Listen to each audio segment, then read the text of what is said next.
Ghosts and poltergeists, troubled spirits of the dead, or the work of other mysterious forces?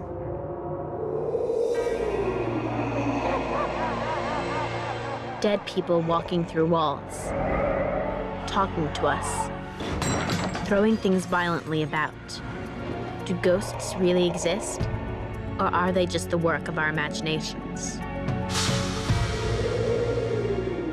This is the story of the brave people who search for the answers, the Ghost Hunters.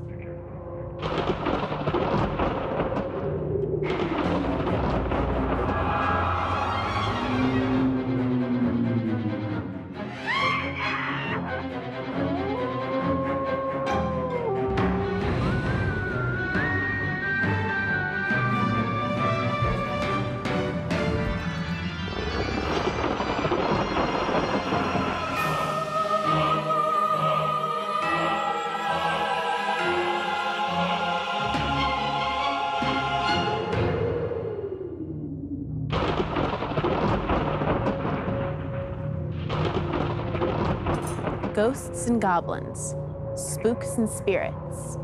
For centuries, we have been troubled by these unknown forces. Perhaps someone you know has mentioned an unexplained visitor or an eerie event. Scientists are seeking answers to these riddles, but the harder they look, the more puzzling their search becomes.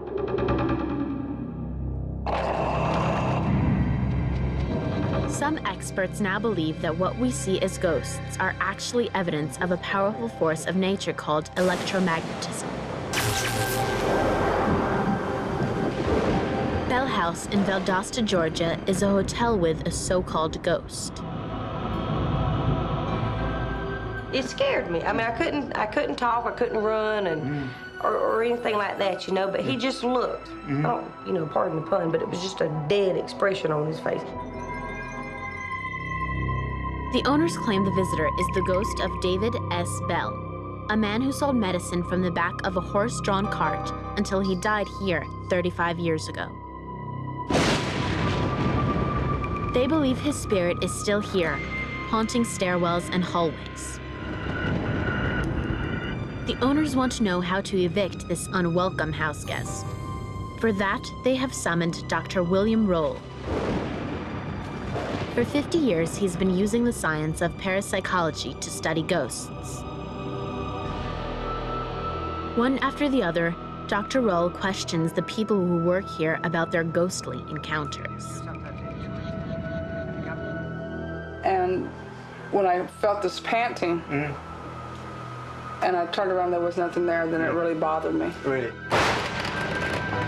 I didn't see no facial expression or nothing like that. Just, it was almost like a cloud. Just a glimpse, really, a shoulder, a hip going around the corner. So I came to investigate. There was no one in here. The stories they tell are typical of ghost sightings. Unexplained noises, hazy images of a person, the feeling of something close by, even objects violently and mysteriously thrown about.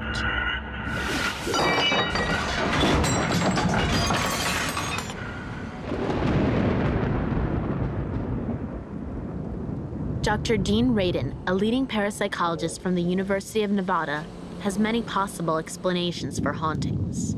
One explanation is that it's purely psychological. This includes things like misperceiving something as an illusion or as a hallucination and so on. Another possibility is that it's psychopathology, that there's actually organic brain damage. But Dr. Roll believes that in this case, neither of these explanations apply. Instead, he continues his investigation in other areas. A third category is probably related to environmental changes, mainly electromagnetic and probably magnetic changes. Dr. Roll now searches specifically for unusual electromagnetic energy fields. Because these fields are invisible, he needs a magnetometer to detect their presence. One of the fundamental forces of the universe, electromagnetism, holds every atom and molecule together. Electromagnetism is all around us. in the form of waves. These waves vibrate in many frequencies. Different frequencies of this energy create different effects. Light waves allow us to see. Infrared waves from the sun keep us warm. Radio and television waves carry signals that keep us informed and entertained. These force fields made by power lines, televisions, microwave ovens, and other man-made devices are now drowning us in electromagnetic signals.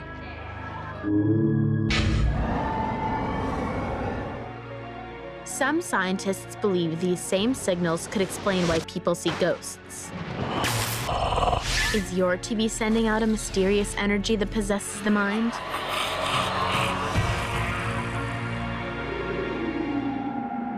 Find out when we return to Truth or Scare.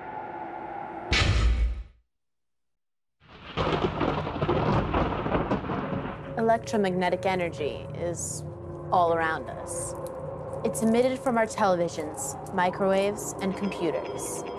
Could these common signals be clouding our thoughts and creating the appearance of ghouls and ghosts? Dr. William Roll thinks so.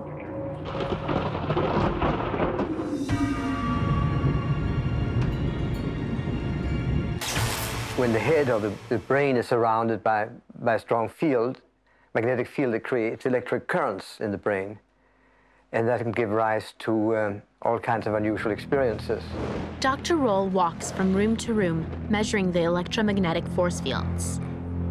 It's quite possible that you will have some very interesting experiences. His magnetometer detects unusually high levels of electromagnetism in the kitchen and bedrooms. 85, 101, 112, 122, 130. Extraordinary. The readings are so strong that Dr. Roll is certain the haunting of Bell House is the result of those fields. Now he looks for their source. Dr. Roll believes the people here are being influenced by unusual electromagnetic fields coming from electrical wiring in the building. He asks for the building's main power supply to be shut off. Zero. Clear evidence that we're dealing with an unusual constellation of wiring in the house that's producing these very strong magnetic fields. And that, according to Dr. Roll, explains why Bell House is haunted.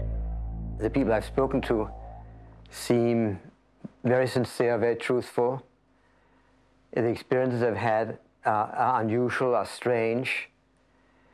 But if you understand the human brain and the way it can be affected by extraneous magnetic fields, it really all makes sense. It all falls into place. In Northampton, England, a family claims to be living with a ghost they call Fred. Fred is an entity or an essence in the house. He has an intelligence about him that we basically cannot explain or understand. Paul Hopgood says the ghost has been living with them for 12 years and his family has come to accept it. I'm afraid Fred is now a part of our lives. I think if he was going to do harm by now, it would have been done. A simple experiment shows the electromagnetic fields in the home are strong enough to move tiny pieces of metal. It's a sign this haunting may also be the result of energy fields, like those that caused the ghost sightings at Bell House in Georgia. But there's a difference here. Something is mysteriously moving items of food and clothing in the kitchen, while the Hopgoods sleep in the bedrooms upstairs. Is this another electromagnetic oddity, or is the Hopgood home haunted? Albert Budden, another investigator of the paranormal, is called in. He's looked into hundreds of hauntings. Some people hallucinate aliens, ghosts, spirits. All manner of usual physical sensations like poltergeists will occur. People think they live in haunted houses when really they're living in electromagnetic hotspots. Immediately he sees the Hopgood's house is filled with electrical equipment. His magnetometer detects extreme levels of electromagnetism. But his examination of the Hopgoods themselves suggests something even weirder. Quite clearly, the people living in this house are subject to high levels of electromagnetic fields, and the man of the house in particular has developed a clinical condition called electrical hypersensitivity. Budden believes this condition was brought on when Paul Hopgood received a very strong electrical shock several years ago. Electromagnetism may explain how the family senses the presence of Fred the ghost. But what about the moving food and shoes? Albert Budden believes Paul Hopgood is moving them himself without knowing it, in a trance-like state brought on by his electromagnetic illness.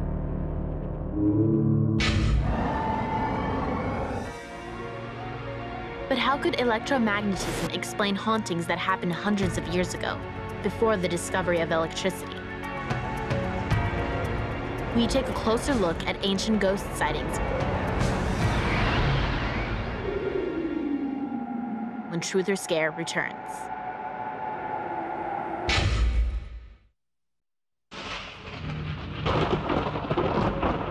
Poltergeists, spirits. Is the human mind strong enough to move objects wildly around a room? Or is it the work of ghosts? Charlton House, a 17th century manor near London, has a long history of strange noises, lights, and phantoms.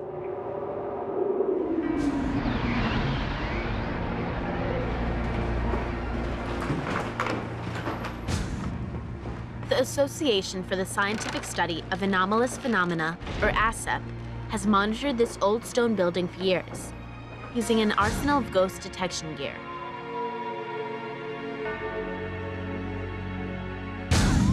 Magnetometers, night vision binoculars, movement detectors, infrared sensors, and Geiger counters to check for radioactivity.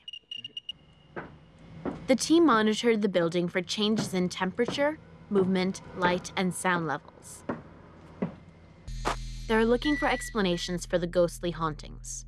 The physical features associated with haunting sites are granite, either granite under the ground or granite in the structure itself, usually both, underground water, and higher levels of background radiation. Dr. Radin believes granite structures are important for two reasons. They are naturally radioactive, and they give off unusually strong electromagnetic fields. 3 a.m.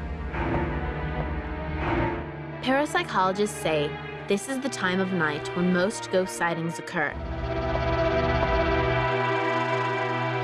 The true witching hour. Nighttime and fear of the night and certain foreboding, plus dreams, plus different environmental states. All of it together conspires to make the conditions which are ripe for ghosts to appear. Ghost watches like this have helped ASAP build a huge database of haunted sites. They found hauntings are often reported in old buildings like this, while poltergeists, that is, the hauntings that include the unexplained movement of objects, are more likely to be found in cramped, overcrowded homes where there are high levels of stress.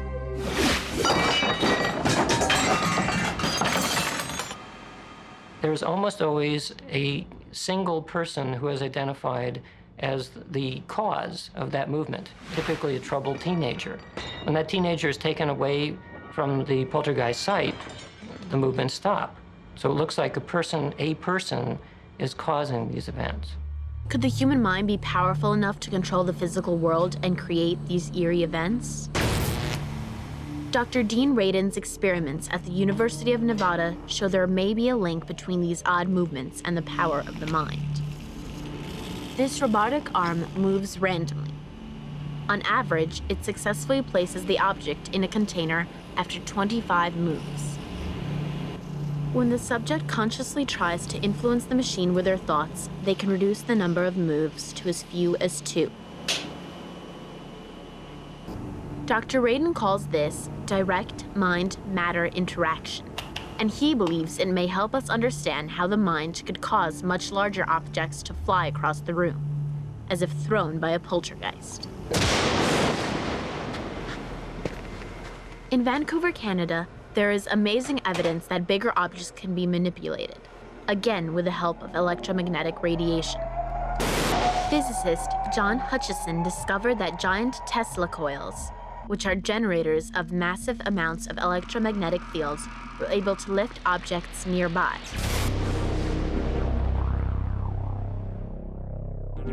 These coils were originally designed to send electricity through the air instead of through wires. When their energies were focused onto a corner of his lab, Hutchison found all sorts of ghostly activities began to occur. So you have things either taking off and starting to float or go around in circles, or just move around a little bit on the target area, or lift off or break apart, shatter into many pieces. But stranger still, these events only occur in the presence of Hutchison himself. It's as if his mind is somehow using the massive force fields to twist reality. Hutchison has even shown this with ordinary household objects. By using electromagnetic fields, electrostatic fields, and all different kinds of configurations, it seems to me, in my opinion that is, it forms a keyway into this other realm that allows for certain effects to happen.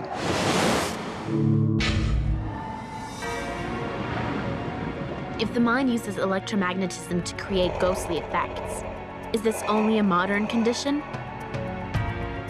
Or is it the explanation of something that's been happening for centuries? Find out when Truth or Scare continues.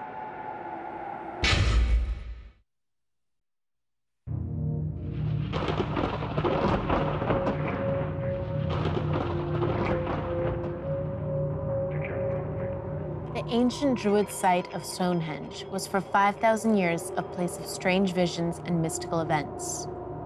Could a simple magnetic field possibly be responsible for centuries of its ghostly hauntings? Scientists have searched for the answers in the ruins of this ancient place of worship. Were electromagnetic fields disturbing our ancestors before microwaves and electric lights were a part of our lives? This place and these stones were chosen for specific reasons, according to parapsychologist Serena Roney-Dougal. The stones that they use, such as the sarsen stones or the blue stones, all have strange electrical and magnetic properties to them. We found that nearly every stone circle in Britain is within a mile of a geological fault line. We know from research in parapsychology that when the Earth's magnetic field increases in intensity, such as you get somewhere like this, that you get very strong visions of apparitions, that you get UFO-type effects, that you get poltergeist-type effects, and strong healing effects. But why is it that visitors at Stonehenge today report different phenomena than ancient mystics? Dr. Radin believes it's because when we are confronted with something we can't explain, we tend to describe it according to our own beliefs.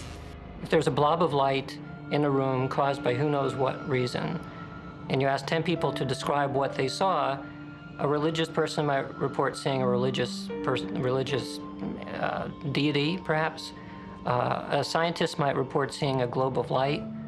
Somebody else might report seeing their long-departed Aunt Susie, and so on.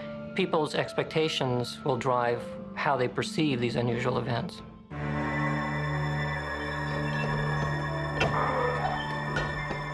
Scientists can't yet explain it, but places like these may somehow hold a psychic picture of their history. Maybe some people can tune in to these sensational events captured at the place where they happened. Dr. Radin believes his experiments are beginning to prove people's ability to pick up images of those events. But even weirder, he thinks certain people have the power to create these horrifying images themselves and to control the surroundings as well. Since we know that the mind can influence the physical environment, It's possible that somebody's expectation is so large and their motivation is so great that they actually can change something in the environment which they will see. Not only that, other people will see it as well. That will then be interpreted as a ghost.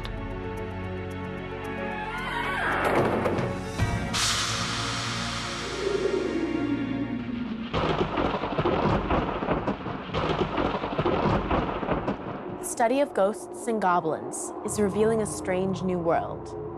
But even as we find reasonable explanations for the seemingly unreasonable, we open doorways that lead to even more mysteries. Electromagnetism may simply be fooling our senses, or it could be turning a key that unlocks previously unknown powers in the human mind itself.